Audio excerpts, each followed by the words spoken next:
You all some interesting 3D printed projects. Now, if you guys have been exploring around the fair, you've probably seen 3D printers. You've probably seen a lot of them, and a lot of different designs being produced and that sort of thing. So what I wanted to do is share about some of the diverse contexts in which 3D printing is useful, ways people are putting these things to use, and for the most part, not showing the kind of fun, like easy little printables that you might print just as little kind of giveaways. Trying to focus on ones that would fit into various contexts, and trying to share a lot of stuff that I haven't shared before at previous talks I've given about design for 3D printing. So my name is Matt Griffin, and I'm currently working on a book on design and modeling for 3D printing, which features not only a lot of the fundamentals and background for how sort of level up in design for 3D printing, but also really focuses on a lot of the examples out there in the world, a lot of interviews with members of the community, people sharing about their experiences figuring out how to do work in these areas. I'm also the Director of Community and Support at Adafruit, and so I'm doing these two activities at once. Okay, so a lot of people talk about how they want to use a 3D printer in like a household context, and I wanted to share a couple of examples I thought were pretty interesting, where people are actually practically doing this right now. So the Wally wall plate customizer project. I don't know. It's a little bit washed out in the display, but it's the one in the top left corner.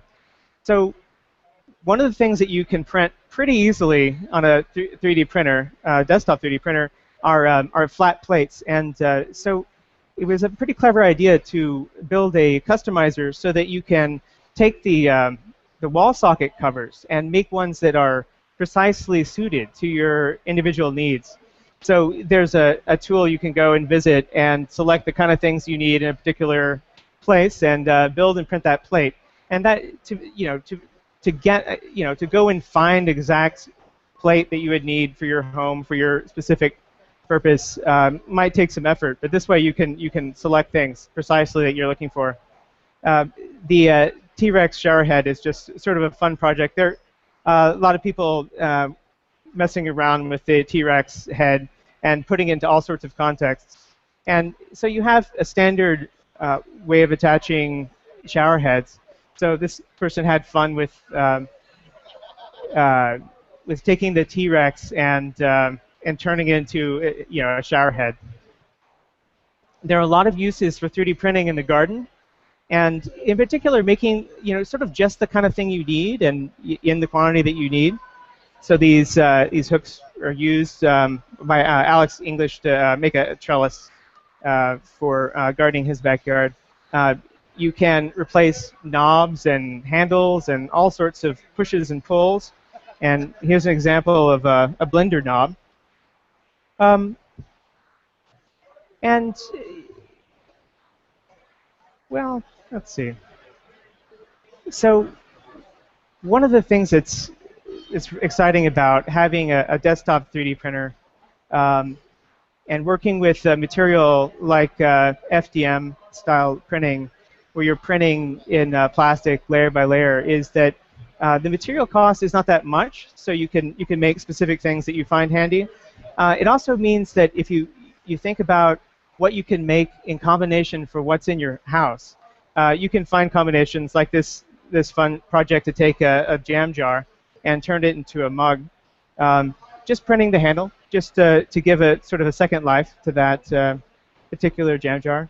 And the floss bow that Marty made, who's in the back there, he revealed earlier that after taking this beautiful photo of it and getting excited about it, it doesn't actually function as intended.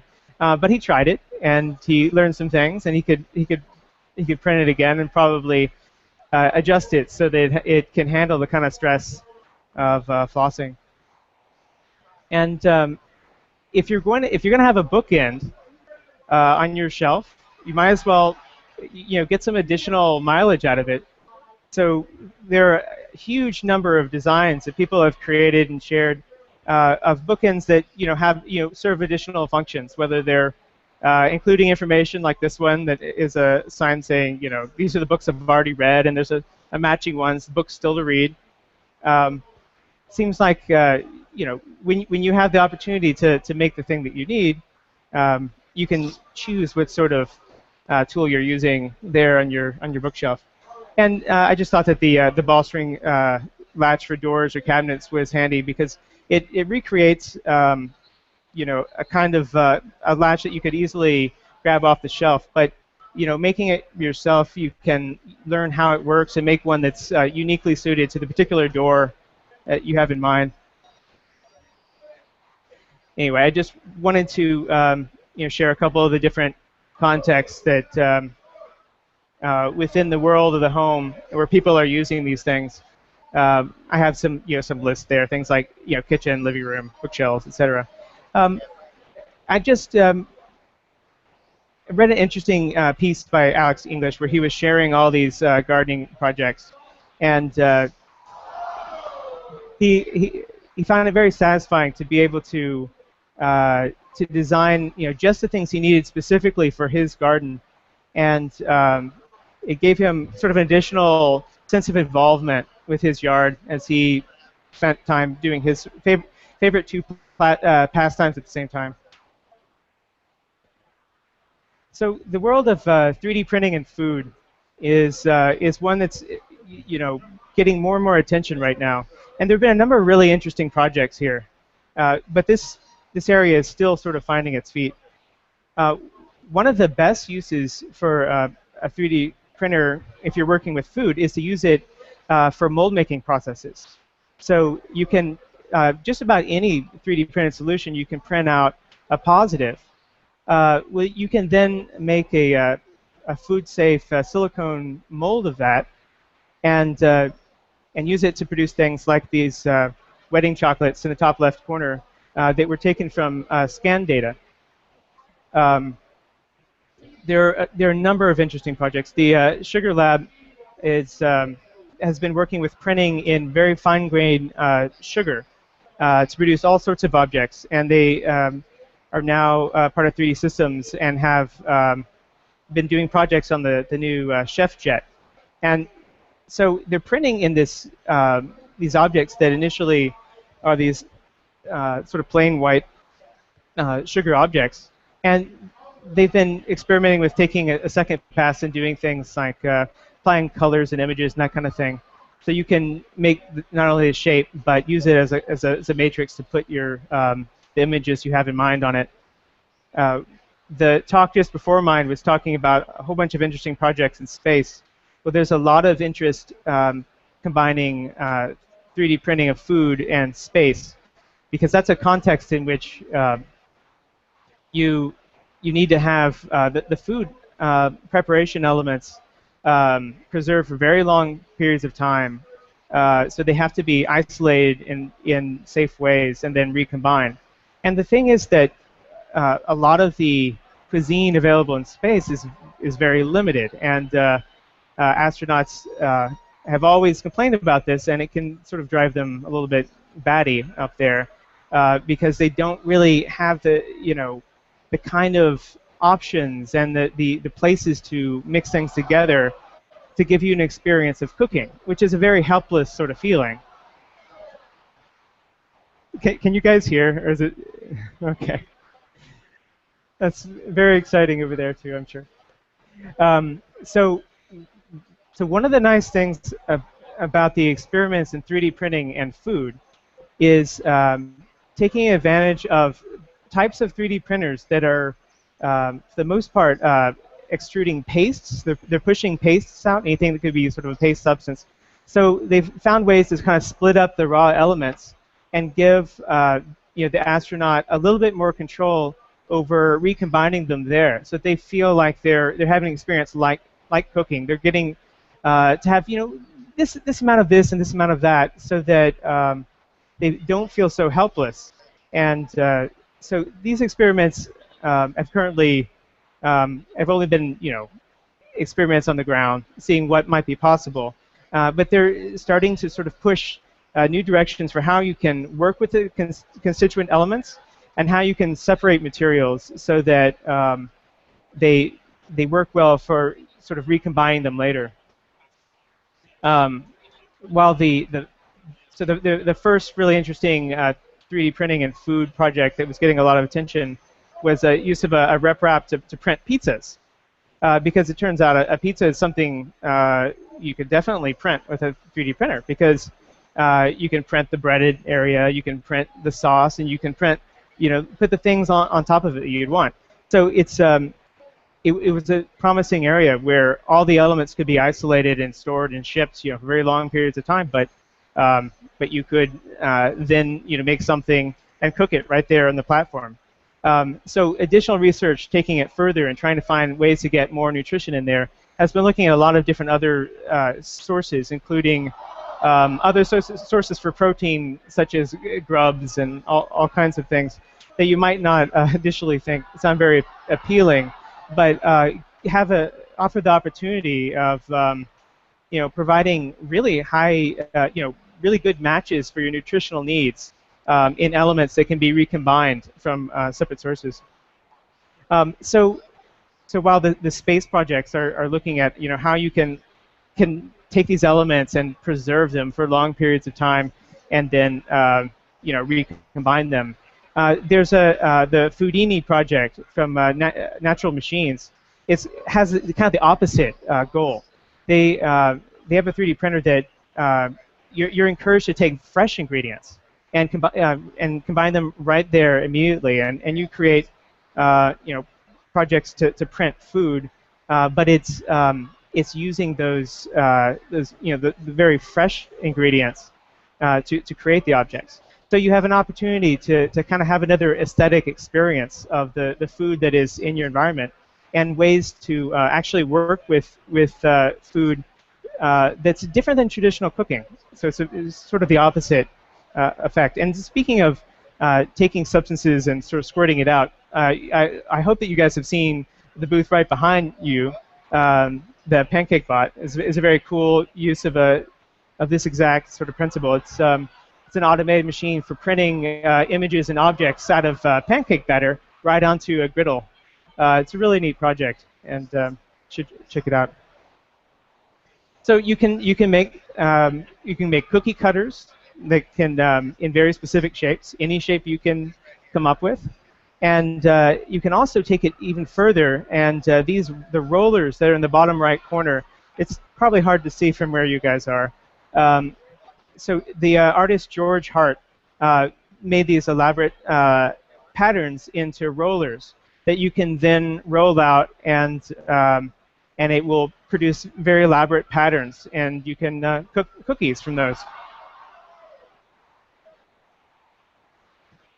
This is just two examples of some simple 3D printing and food projects. They're both involving 3D scans.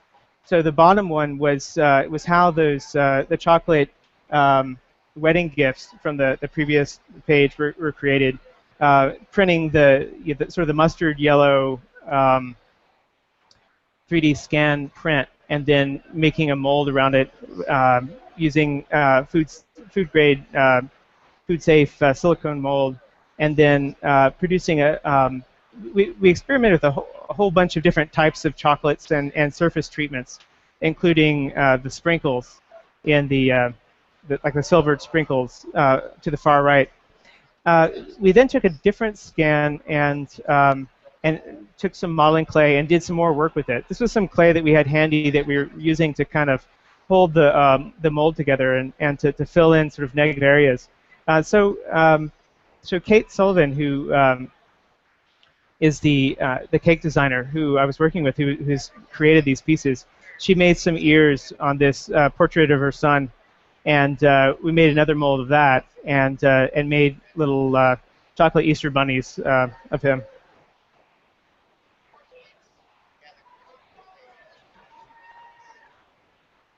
So this, when you talk to people who are kind of the uber hobbyists, people who are spending a lot of time making very careful scale models of all sorts of different projects, a 3D printer is an incredible tool, and not just for printing sort of whole objects.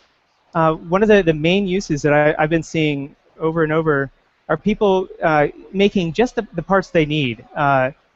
If they're working in a specific scale and they needed an element that's hard to find or make, they're able to print that and have a place to start, even if most of their activity with the model is going to be the elaborate surface treatments and painting and getting things to look exactly right for their final models.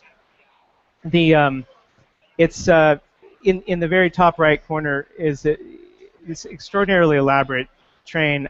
It's unfortunately probably too small of a photo of it, but this is a guy who's a very hardcore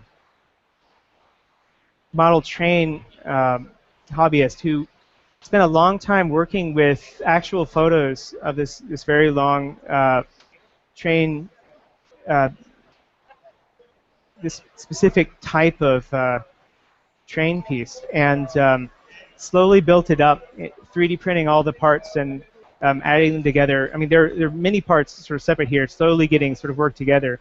And so he was able to, he or she, Jody was able to bring all of the sort of the skills from other model railroad projects to bear on this, but make exactly the right form to start with, and was able to find solutions to actually make it sturdier and in the right places, and give right in the places where it needed to, so it could ride on the track properly. And the photos of this project are just really incredible. But people are designing, they're spending time fascinated with vehicles of the past, and spending their time designing them in in 3D software, and they're able to find ways to print them out. If sometimes just as a reference, even if they're not going to spend a lot of time doing an elaborate finish to make it look exactly like the original thing.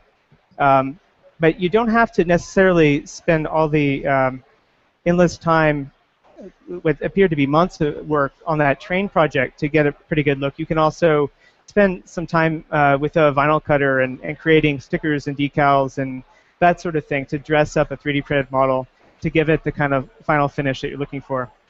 Um, so speaking of scale, Dollhouse is another world in which scale is really essential, and you might have need a very precise piece, and even if you have it, to scale to make a piece in a different scale manually is quite tricky. I mean, just the math alone of trying to compensate for adjusting a piece from one scale to the other, and yet still make it sturdy enough in the and functional in the final scale can be hard.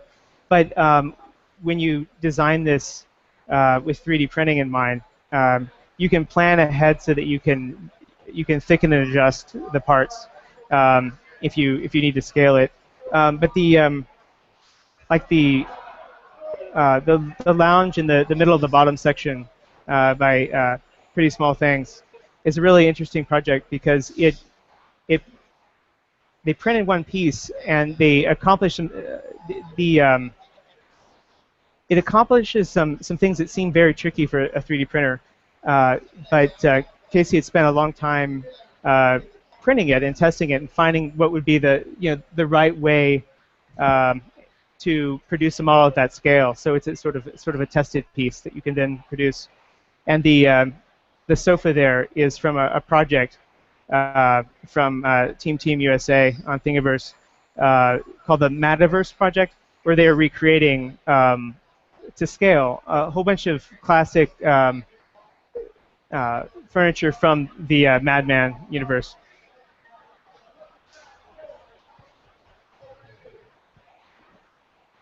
So 3D and medicine is an area that a lot of people have been getting more and more interested in.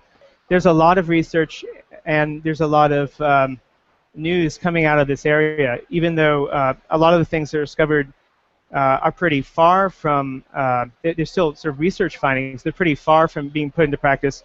There are a number of really interesting projects that are happening and sort of changing our world right now. Everything from projects like the surgical prep heart that I have listed in that's the red heart in the lower left side. That was actually produced from a 3D medical scan of a heart that had defects, and the surgeon was able to investigate this model and practice the surgery on this model to be ready for taking care of to optimize the time spent on the surgical table to take care of a really tough heart situation. Also, things that are being put into place, into use immediately. There's some very interesting prosthetics projects. Everything from the very high-end prosthetics from bespoke innovations that are finding ways to design both prosthetics and fairings that that are really a perfect match for the person who's receiving them to suit their aesthetic and their lifestyle goals. In many cases, getting them sort of back into the activities that maybe in another context would have been they would never have been able to return to. But then there's also the DIY prosthetics, like the RoboHands project in the top right corner. There are a number of people, both like the Enable table that's over near the food and drink in the corner, that are doing incredible work looking into how you can use these DIY printing tools to produce affordable prosthetics for those who need it. In particular, children who grow so quickly that if you don't have many iterations of updates, it's just not as useful of a prosthetic for them. They're not able to behave the way that they would like to if they're constantly having difficulties with fit.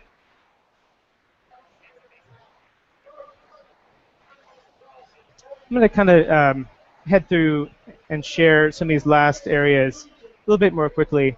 There are a broad range of uses in 3D architecture, everywhere from 3D models, like the resonance model in the upper right corner.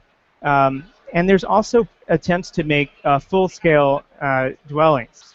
Now, the proto house in the upper left side is still very conceptual at this point, but it's a seriously intended project to try to find a way to produce um, a house very quickly that does not work on the typical um, the typical 2D based blueprint sort of layout of a typical home that's able to sort of take into account a building that behaves in 3D all throughout it, including ways to handle things that would be in the walls and that sort of thing, as well as the places that that you walk around, how you navigate the space.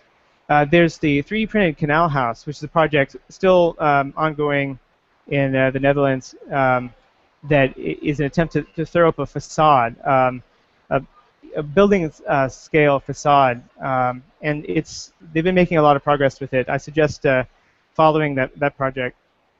But speaking of attempts to make facades and things that are sort of building scale, the digital grotesque project in the bottom left corner, while difficult to see in a single photo, it's a very interesting way to take some of the various ways of generating complex, these really baroque sort of architectural pieces from abstract processes, and then they've set about finding ways to produce them at tremendous scale. So they're more art projects than would be necessarily affordable at this point for an actual home or building, but it's pretty wild to see these pieces standing, like 10, 12 feet tall, where by running processes that generate these kind of ribbony baroque touches they're like a cousin to things that might have been done using plaster or other substances in the past, but it's sort of a dialogue between the architects and the tools that they're using.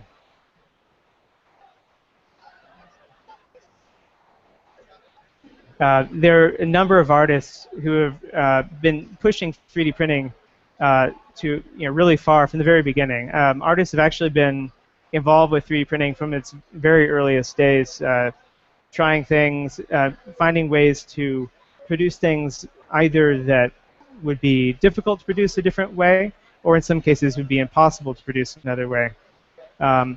And what's interesting is that now this is reaching the desktop 3D printer DIY world. So you have projects like Shane Hope's work, the one that's trans-substrational artwork there, which is an interesting process where he actually generates them from spending a lot of time with software that's designed to do molecular analysis of substances, and he uses that to produce geometry, and then he has built and tuned 3D printers to sort of recreate that experience, and the pieces are just tremendously beautiful and compositionally some of the strongest work in the of abstraction in 3D printing. But it's interesting that conceptually there's a direct through line from his very earliest stages of working with it to the final look, because the pieces are in some ways a type of data visualization of the molecular investigations that generated their geometry. You can see over in the Autodesk booth the Tom Burtonwood's Orion 3D printed book project. He has it over there. It's pretty interesting. It was sort of, I believe it was the first project to produce a book of 3D printed objects. It collects a whole bunch of different models that it can be sort of all closed up together, but ones that are interesting to consider both as a grouping and in being able to examine each one in terms of its three-dimensionality.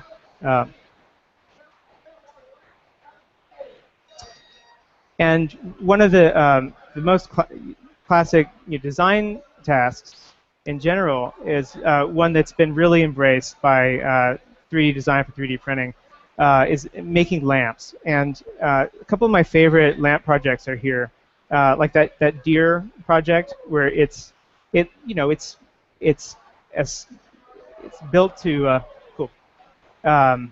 It's built to model like a deer head on the wall, but it's a light source. It's that style of a kind of loose weave surfaces that has come out of 3D printing's history as ways to, for the most part, conserve how much material you're using.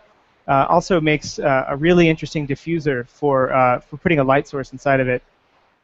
And the nuke lamp right beneath it was generated from examining video footage of nuclear explosions and turning that into a 3D model. And so it's interesting because it's both a physical model for something you obviously couldn't hold in your hand, but also because of the nature of the model and how it relates to the physical process, it ends up being a really interesting lamp too, as far as the way that light works through it. On the opposite corner, the lower left there, or sorry, lower right, is a project by Nervous System, which is a really interesting lamp project where Nervous System found ways to generate a lamp that would feel like something produced in the natural world. And once they had the series of tools to generate these kind of shapes, they generated a number of them and produced some unique lamps. So each lamp is unique. Anyway, so that's all I got you for today. But I'd love to chat with any of you guys afterwards if you have any questions, or if you've seen any really interesting models that you would like to send my way. And thank you guys very much.